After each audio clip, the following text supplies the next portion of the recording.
Welcome back. Coming for the second session of the motion concept.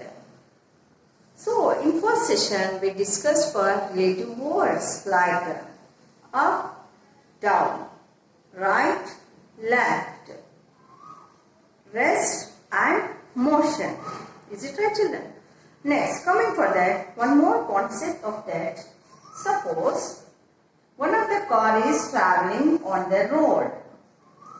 One of the car is traveling on the road. It is moving in this direction.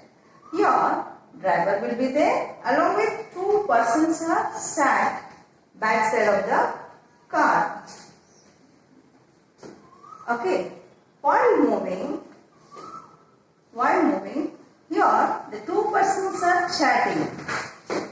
Here the two persons are chatting.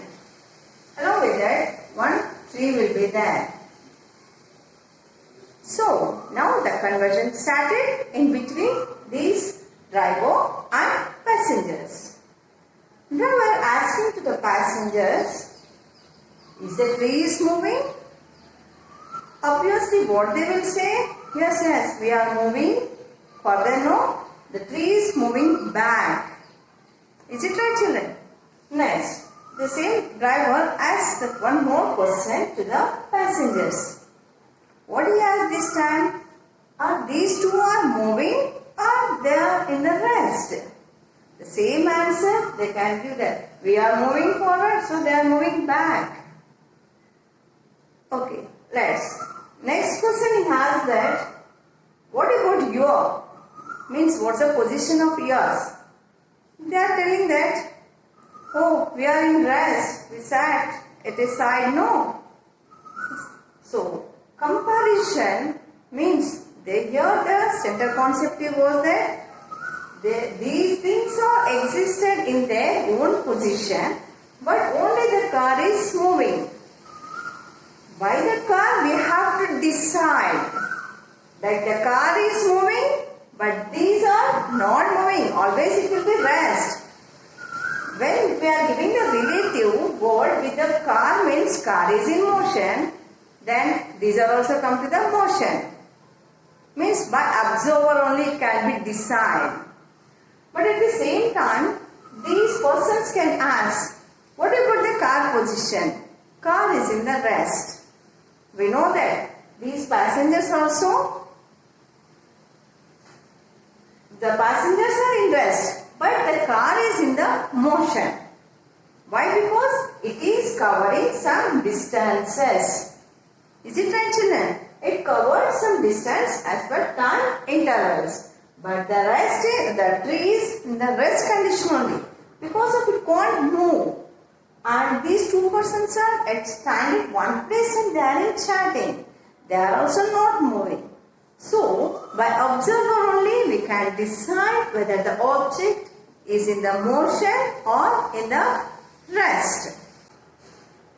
So, lastly we can say that by the observer only we can decide whether which is the object is in the rest and motion. Rest and motion. Are you at rest or motion? Neither of the two. No one is in absolute rest or motion. It depends on the frame of reference which we are taking into account. Let's take another example. What we see here. Is man at rest? Well, is he? At least with respect to this man. He is rest. Yes, but to the person outside, both are moving. Thus, rest and motion are both with reference to something. With respect to sun, we all are moving at every moment of our lives, even while sleeping. But absolute rest does not exist. So, does absolute motion. Motion depends on time and location change. If this person moves from point A to point B, there will be a change in location. So, he is in motion. So, when it is in the motion, the terms, related terms, we come to know that. What is that? What are that? Distance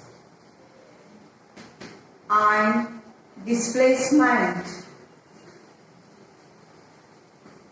Displacement.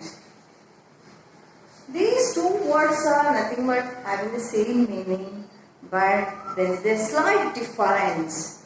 That we come to know that. Distance. Distance means if the object covered distances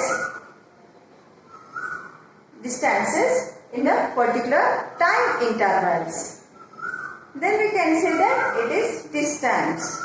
But when we come to that displacement, it's a special thing. Means in this also it covers the distances as per the time intervals, but it has particular direction. We can show this one in with which direction it can move by the showing of this arrow. But here we won't show that because it doesn't have any direction. Means the object can move any direction like this, like this, like this. But for displacement, it has to be chosen particular direction. That means the object can move in this direction, or the object can move in this direction, or the object can move in this direction. Means by showing of this arrow, we can decide that. That is the slight difference in between distance and displacement. By this explanation only we can give the explanation for that. Distance is a scalar. What is that? Scalar quantity. But displacement is a vector quantity. We can give one more definition for this. Scalar means it doesn't have any direction, but it had its own magnitude. But in this displacement, along with the magnitude, and it had the particular direction, then we can say it is a vector quantity.